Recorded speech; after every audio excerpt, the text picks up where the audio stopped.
আজকে আমাদের যে অবস্থা পুরো বৈশ্বিক প্রেক্ষাপটে, এর পিছনে আমরা দায়ী মূলত। আমরা ছাড়া দ্বিতীয় কেউ দায়ী নয়। শত্রু, ইসলামের শত্রু যারা, তারা তো শত্রুতা করবেই, তাদেরকে দোষ দেওয়ার তো দরকার নাই। যে আপনার শত্রু সে শত্রুতা করবে, সিম্পল। আমরা আমাদের কাজের কারণে যখন ওদেরকে সুযোগ করে দিয়েছি, তখন আমরা সবচেয়ে বড় অপরাধী।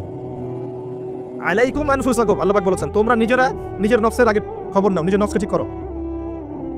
লা ইয়াদুররুকুম মান দাল্লা, যারা পথভ্রষ্ট হয়ে যাবে, এদের পথভ্রষ্টতা তোমাদের কোনো ক্ষতি করবে না। ইনি তাদাইতুম, যদি তোমরা হেদায়েতের উপর থাকো, যদি তোমরা পরিপূর্ণ হেদায়েতের উপর থাকো, তাহলে যারা পথভ্রষ্ট হয়ে যাচ্ছে বা গেছে, এদের পথভ্রষ্টতা তোমাদের কোনো ক্ষতি করবে না। ইলাল্লাহি মারজিউকুম জামিআন, তোমরা সবাই একসময় আল্লাহর কাছে ফিরে যাবে।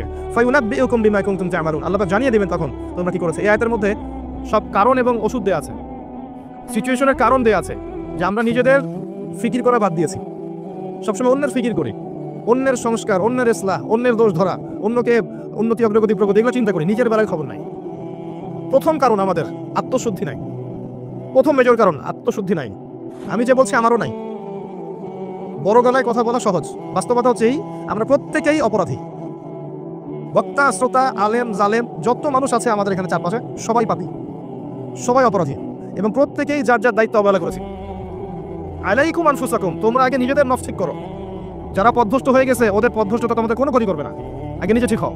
আমরা দেখবেন সবসময় মানুষের সংস্কারের চেষ্টা করি, মানুষের ভালো, মানুষের কল্যাণ, মানুষকে পথ দেখাতে চাই, নিজেই পথ পাই না।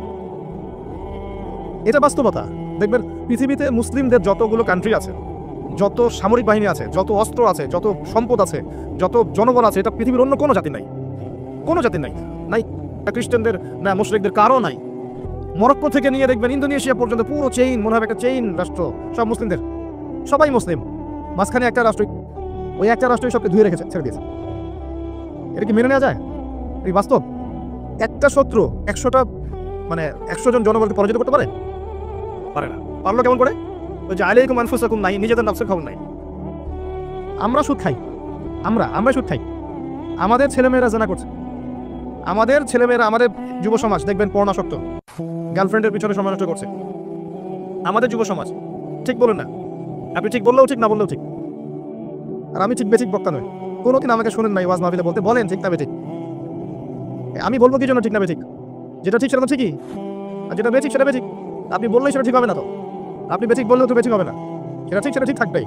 যদি সব মানুষ বলে সুদ হারাম, সরি, সব মানুষ যদি বলে সুদ হালাল, সুদ কি হালাল হয়ে যাবে?